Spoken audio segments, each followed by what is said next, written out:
Let's prove this speed table. In the speed table, we compare two sequences. And the sequence on the right grows faster than the sequence in the left. But what is the meaning of faster in this case? The definition is that the quotient of these sequences will go to 0. For this fact, there is also another notation. We have also similar kind of notations for the case when the quotient stays bounded, it means does not go to infinity, or when the quotient goes to 1. Let's study the first relation. When n goes to infinity, natural logarithm of n will go to infinity. So the first limit is clearly 0.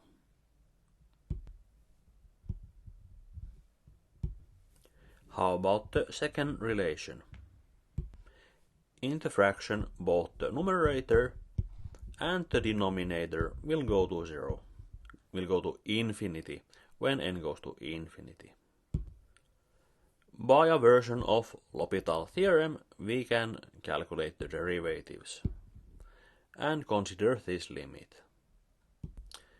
We see that the power in the numerator is n to power 1, so we have actually n to power alpha in the downstairs. We see that the limit is 0.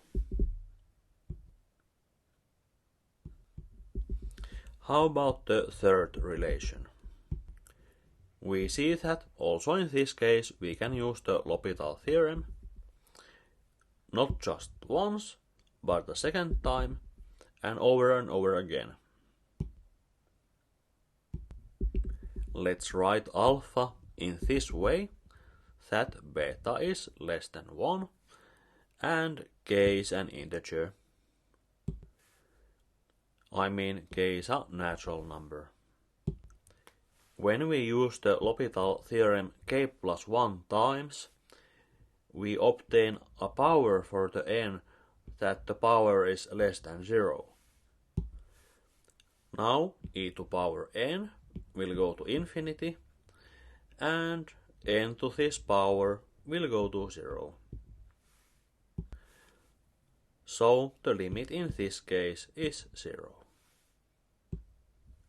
How about the next relation? Because natural base e is less than 3, for n at least 5 we have the following. The quotient is at least 0, and we can break up the numerator into this kind of expression, and we can express the factorial in the denominator like this. Here all of these factors are less than 1, so their product is less than 1. We obtain something like this, and when n goes to infinity, clearly this goes to 0. So we obtain our limit. How about the next relation?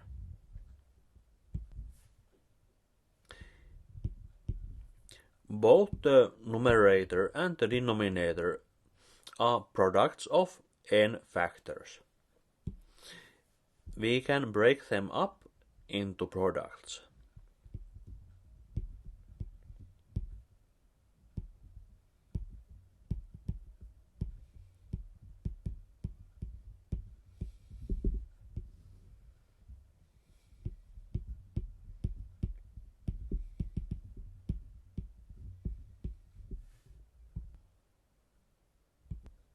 We can represent this by n different fractions product. We obtain a factor which is less than 1 when n is at least 3. By the policeman's lemma we obtain our limit.